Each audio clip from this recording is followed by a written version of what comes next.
Bismillahirrahmanirrahim. Welcome to PMDC online lecture room. It's your lecturer Sadia Sabah from Shore Model Degree College, Dalazak Road, Peshawar. Dear students, today we will discuss the topic from chapter number 3, Social Psychology, and our today's topic is why people start using drugs. Right पिछले lecture में मैंने आपको drugs के बारे में बताया था, कुछ जो मेजर 4 कैटेगरीज हैं ड्रग्स की उसके बारे में बताया था कि ड्रग्स होती क्या है. In simple words you can say that the term drug applies to any substance other than food that changes our bodily and mental functioning. Drug misuse may lead to temporary changes in behavior, emotions, or thought. Right? So, today we will discuss that why people start using drugs. So, the following factors seem important in determining whether a person will try illegal drugs. The first one is parental influences.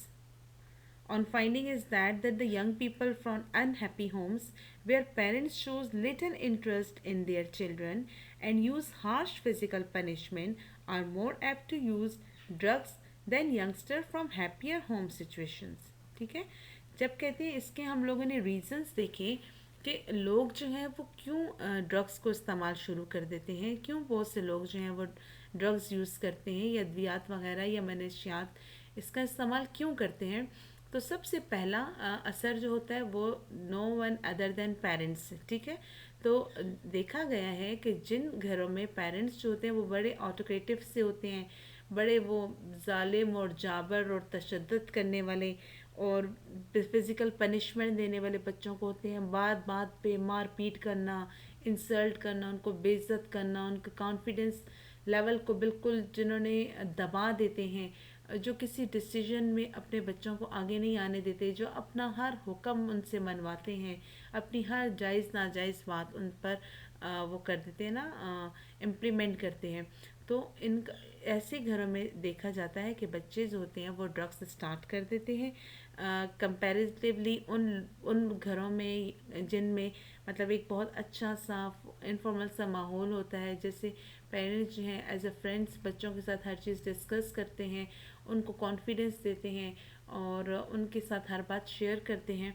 तो ऐसे घरों में बच्चों में इतने cases नहीं देखे गए, जबकि ऐसे घर जहाँ पर बड़ा अनहैप्पी सा माहौल होता है घरों में और पनिशमेंट वगैरह बच्चों को मिलती है, उन घरों में जो बच्चे होते हैं वो ड्रग्स का स्टार्ट कर देते हैं ना, ड्रग्स लेना स्टार्ट कर देते हैं.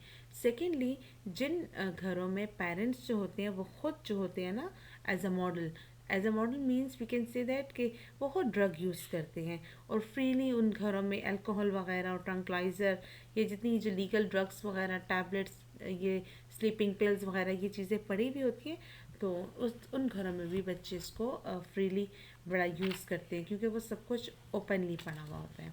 सेकेंड, हम लोग कह सकते हैं कि पीयर इन्फ्लुएंसेस का बहुत बड़ा हाथ है इसमें, क्योंकि बहुत सी स्टडीज़ से ये देखा गया है कि यंग पर्सन जो होते हैं ना वो ही ज़्यादातर ड्रग्स को इस्तेमाल करते हैं, क्योंकि उनके फ्रेंड्स जो होते हैं वो भी उसको इस्तेमाल कर रहे होते हैं. So drug using friends may encourage the youth to experiment with drugs. Third जो है वो पर्सनालिटी फैक्टर्स आते हैं.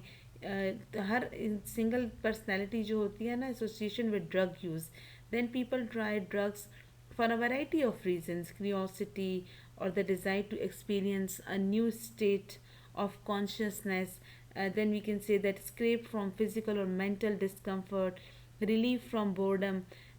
या यहाँ पे देखिए कोई रिजेक्शन है, वो फिट नहीं हो रहे किसी इन्वायरमेंट में, गुस्सा वगैरह है, बहुत ज़्यादा पुअर सेल्फ इमेज है, स्ट्रेस में है, inaccurate form information about drug effects, और पीयर ग्रुप उनको इसके बेनिफिट्स बता रहा होता है, भले जी एक बड़ा खुशगवार सा जहन में तासुर पैदा हो जाता है और बड़ा बंदा हैप्पी हैप्पी फील करता है, बड़ा रिलैक्स फील करता है, लेकिन उसके हार्मफुल इफ़ेक्ट्स उनको नहीं बताए जा रहे होते.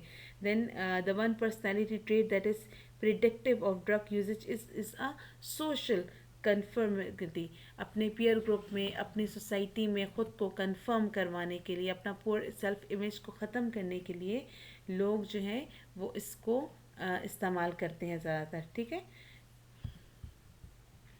देन हम लोग ये कह सकते हैं कि कंटिन्यूसली इसको यूज़ किया जाता है ड्रग्स को। Why people continue to use drugs? Once the users start using drugs, stronger and stronger dose of drugs are required to produce comfort and the physical discomfort of withdrawal from the drug become intense, ठीक है। क्यों लोग जो होते हैं इसको मुसलसल इस्तेमाल करते रहते हैं और वो उसको छोड़ नहीं सकते, उनके लिए इसका छुटकारा बहुत मुश्किल होता है। तो हमने अपने पिछले लेक्चर में पढ़ा था कि इसकी वजह से वो जो हार्मोन सिक्रीट हो रहा होता है और वो आपके माइंड को बहुत ज़्यादा, जो लिविंग ऑर्गेनिज्म ड्रग्स ले रही होते हैं उनको बड़ा सेटिस्फाई सा एक अंदर फीलिंग्स प्रोवाइड करता है, स्ट्रेस को कम कर रहा होता है ये, और उनको बिल्कुल एक कोई अपनी अलग सी दुनिया में लेके जहन को चला जाता है और वो जहन बड़ा बस उड़ा उड़ा हुआ हर टाइम पे रहता है। तो इस वजह से वो बड़े कंफर्ट फील करते हैं और नेक्स्ट टाइम उनको उससे ज़्यादा की ज़रूरत होती है, फिर उनका माइंड जो होता है, उनका ब्रेन जो होता है वो उनसे डिमांड करता है उसी चीज़ की।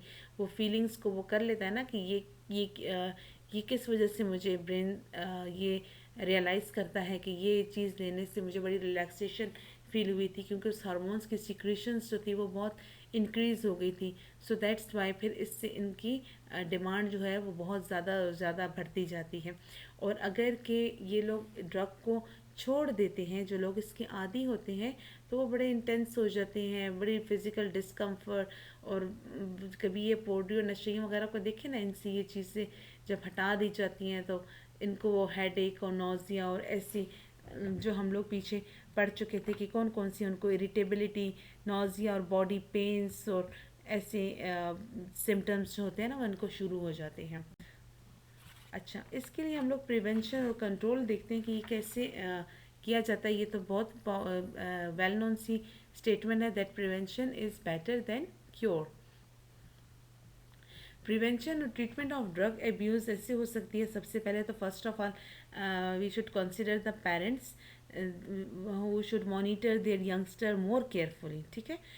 क्योंकि उनको चाहिए कि वो अपने बच्चों के साथ अपना जो माहौल है वो बिल्कुल ठीक रखें, उन्हें अटेंशन दें, उन्हें लव एंड अफेक्शन की ज़रूरत होती है। उनके सामने ये चीज़ें ना खुद रोल मॉडल बने इस चीज़ के और ना उन्हें बनने दें, और इस चीज़ को ज़्यादा से ज़्यादा वो लोग मतलब वो करें ना कि ये अच्छी चीज़ नहीं है, ये पसंदीदा चीज़ नहीं है।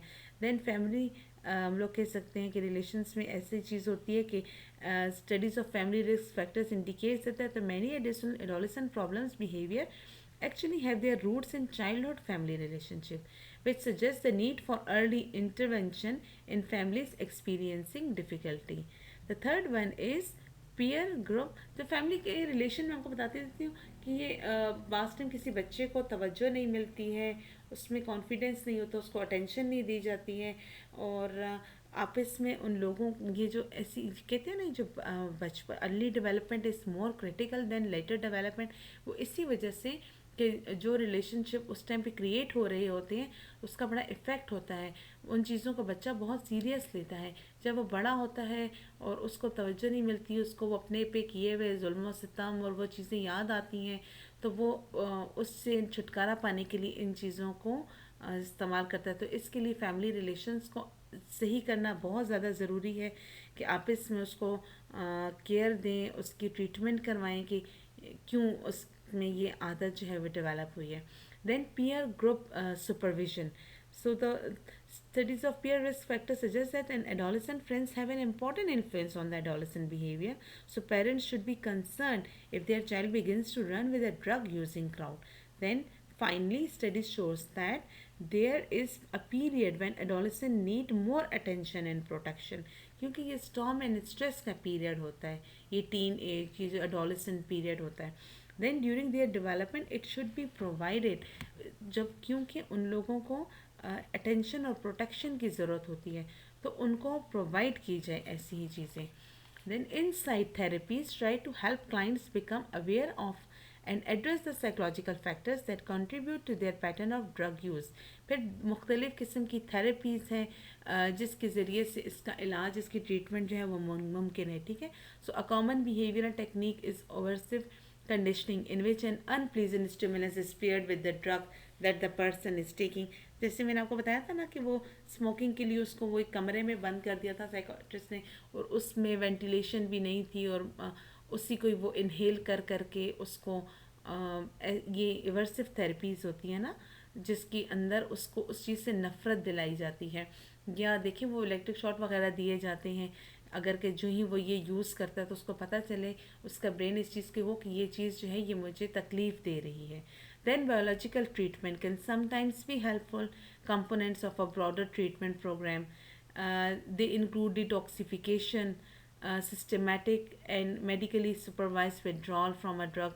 ये डिटॉक्सिफिकेशन कहते हैं ना, ये जहर ख़त्म करना अंदर से, उस तरह डिफरेंट बायोलॉजिकल ट्रीटमेंट्स होती हैं जो डॉक्टर्स वगैरह करते हैं, उसके ज़रिए से भी इससे प्रिवेंशन, इससे मतलब इसकी ट्रीटमेंट की जा सकती है। Then finally, the prevention programs for drug related disorders have expanded in scope and numbers in recent years. So many of them are comprehensive and cooperative programs that focus on children, the family, the peer group, the school and the community. तो ऐसे बहुत से prevention programmes शुरू किए जाते हैं government की तरफ से, जो कि इस प्रॉब्लम को ख़त्म करने के लिए, इसकी ट्रीटमेंट करने के लिए ज़रूरी है। So drug use poses a number of serious threats both physical and psychological. ठीक है, तो इसीलिए इस प्रिवेंशन प्रोग्राम्स जो हैं इनके ज़रिए से रिहेबिलिटेशन सेंटर्स होते हैं, इसके लिए रिमीडियल मेजर्स आप देख लेते हैं। एक तो इंडिविजुअल को खुद स्टेप लेना पड़ता है, then send such addicts to a rehabilitation facility. वो ऐसे सेंटर, ऐसे इदारे, ऐसी हॉस्पिटल्स सी बनाई जाती हैं ना, जहाँ पर ये जो नशा करने वाले लोग होते हैं, जिनको नशे की लत लग जाती है, इनको वहाँ पर ड्रिप्स और इंजेक्शंस और इसी तरह इनकी थेरेपीज़, इनकी काउंसलिंग, इनकी गाइडेंस की जाती है। तो ये रिहेबिलिटेशन सेंटर्स होते हैं, वहाँ पर ये फैसिलिटीज़, ये सहूलियात फराहम की जाती हैं ताकि उनको इस सहूलत से फ़ायदा पहुँचाए और वो लोग इस चीज़ को छोड़ दें। Then a humanistic form of treatment is said to be the most widely used and effective of all forms of treatment. उसके साथ एक ह्यूमनिस्टिक फॉर्म में हम लोग कह सकते हैं कि उसको अटेंशन, प्रोटेक्शन प्रोवाइड की जाए। Then awareness and prevention must start at home with parents. फिर इसके अलावा प्रिवेंशन और कंट्रोल ड्रग एडिक्शन का कैसे हो सकता है? From avoiding undue peer pressure, ये एक गैर ज़रूरी किस्म का जो पीयर प्रेशर है उसको ख़त्म किया जाए, उससे छुटकारा दिलाया जाए, तो उसको अवॉइड किया जाए। So a child should not be pressed unduly to do beyond his or her capacities, be it studies, sports, etc. ठीक है, एक तो एक ये चीज़ बहुत ज़्यादा चीज़ है कि अगर के बच्चा एक चीज़ की स्टडी नहीं कर सकता, एक स्पोर्ट्स में नहीं जा सकता, तो उसको फोर्स ना किया जाए, उसके अकॉर्डिंग। फिर समटाइम इसी उसमें आके ना उसका शिकार हो के सांसें कमतरी का फिर चीज़ शुरू कर देते हैं।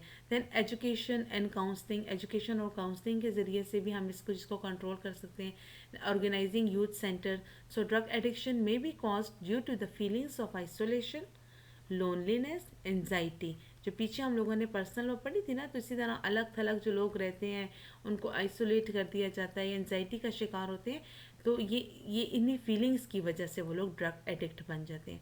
So hence social service organisations and NGO should establish youth centres to overcome such feelings. उनको ख़त्म करने के लिए एनजीओस और ऑर्गेनाइजेशंस का काम है कि वो ऐसी सर्विसेज यूथ को प्रोवाइड करें, ऐसे सेंटर्स बनाएं जिससे वो इन फीलिंग्स को ओवरकम कर सकें।